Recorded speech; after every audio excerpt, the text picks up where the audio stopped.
Well, hello students. Welcome to the session 2020-21. We will start with economics today. I am N. Manoranjan Singh, PGT Economics, KB number 1, Imphal. Now, economics as a subject has been introduced to you last year when you were in Standard 9. And you are aware of some of the uh, area or the field of studies in economics. Like for example, it is mainly concerned with the activities of consumption, production, and distribution. Isn't it, students? So, economics is all about that. We are mainly dealing with the economic activities, and which are these activities? These are the activities of production, consumption, and distribution of income and wealth. Okay, now this year you are going to study economics as a part of your social studies curriculum. The name of the book you are going to study is called Understanding Economic Development. All right.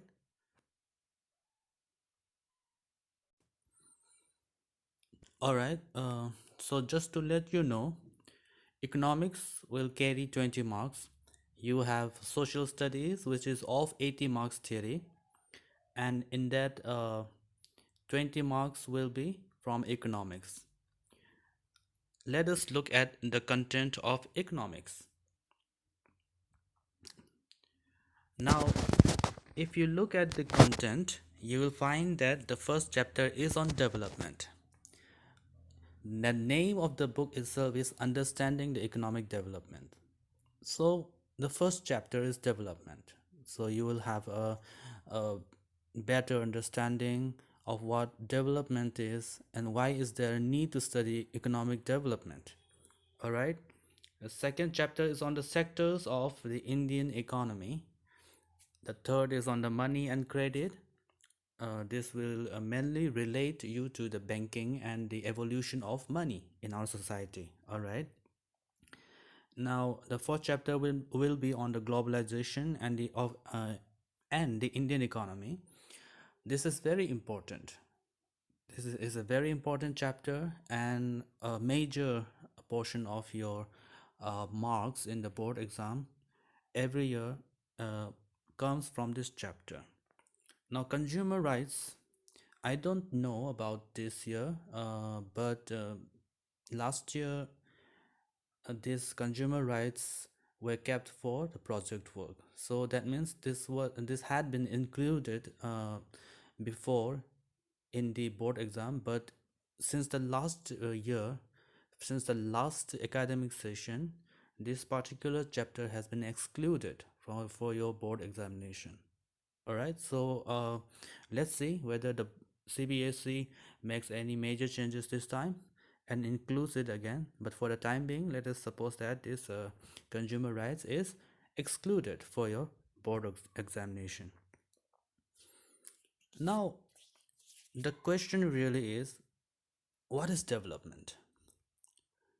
That is the first question that comes to our mind. What is development? Development, literally speaking, is one word we have been using knowingly or unknowingly. Alright, so if we want to give the literal meaning of what development is, it's a little hard concept.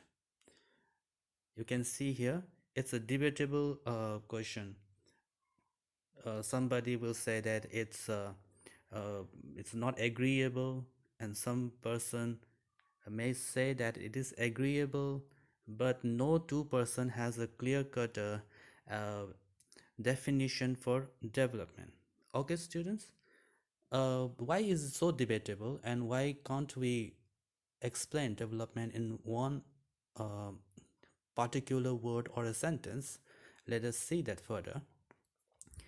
Development or progress uh, is something which adds to the value of something, isn't it? See, suppose you were studying in your standard 5 5 years prior from today. But at that time, you were in the primary section of schooling. Okay. And compared to that period, you have grown. You have grown in your size, in your height, in your vocal cord, maybe. So um, you have grown in what to say, in dimension also, and you have grown in your intellectual capacities and the capabilities. All right. So one question comes in our mind: what is the difference between development and growth now? Since I just mentioned about the growth, are they same or are they different? All right, they have different notions to it. Like what you're seeing here in the picture is that a person might maybe just happy with owning a rickshaw so that he can pull that rickshaw and earn some income out of it. All right, considering the level of the economy, the rate of the growth of the economy of the country, a person might just be happy if he gets some resources like that of a rickshaw, which he can pull around and earn income out of it.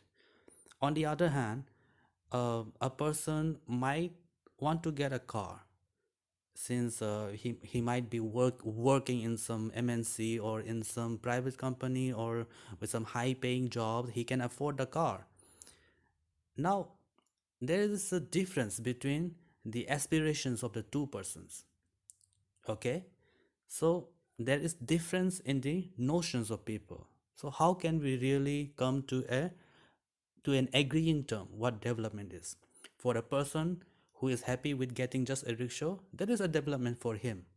And also for a person who can afford a car, all right, and he wants to own a car, he wants to drive that car, that is a development for him. So there is difference of notions. That's what I mean to say. Now, developmental goals of different categories of persons.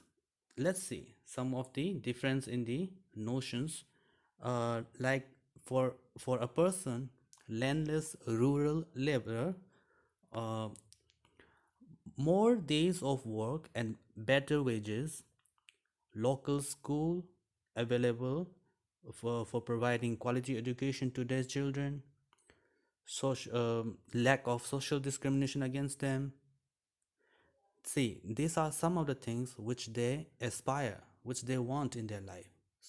If they get these aspirations, if they are able to own it, that's development for them. But what about a prosperous farmers from Punjab?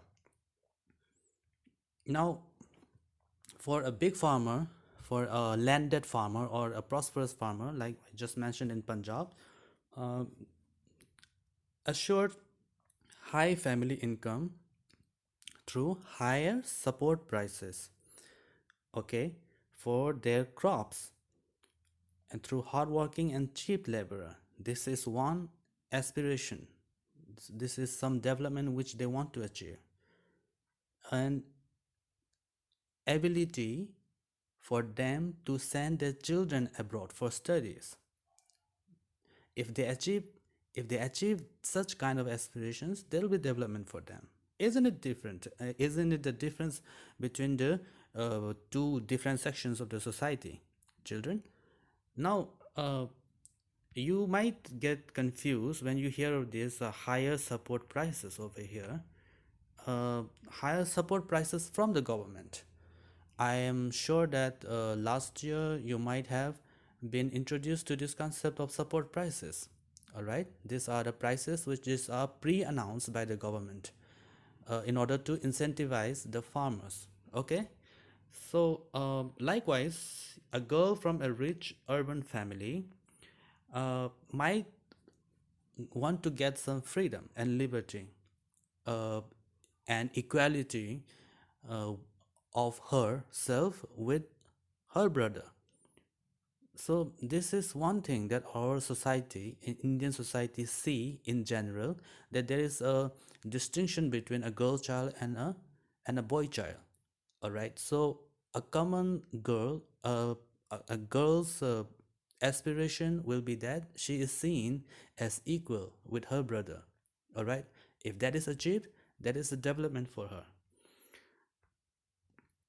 Now, the big question here is now that when you look at some of the above, what to say, generalizations or the comparisons that we saw, is higher income and wages the only goal of development?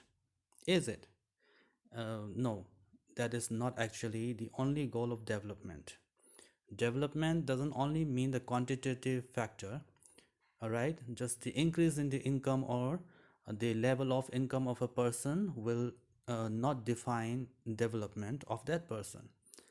A girl wanting to be seen as equal in the society, a job security, see, the girl power, the security of job. In this picture, what you're seeing is that a person is being dictated by his boss, and he's fired out of the job. He doesn't want that in his life, and respect to earn the respect for himself or herself in the society, that is also one aspect of development. All right, students. Now, without this, development is incomplete. So what is development then? The developmental goals that people have are not only about better income, but also about other important things in life. Development, unlike the concept of growth, incorporates both quantitative as well as qualitative factors. All right, I don't need to recap this. I have already told you about that uh, classic example I gave you about that, a child growing from his fifth standard till the 10th standard. He grows in size, and not only that, his intelligence also increases by manifold. That is a classic example of what a development is. All right, students, we'll continue with this class in the next part. Thank you very much.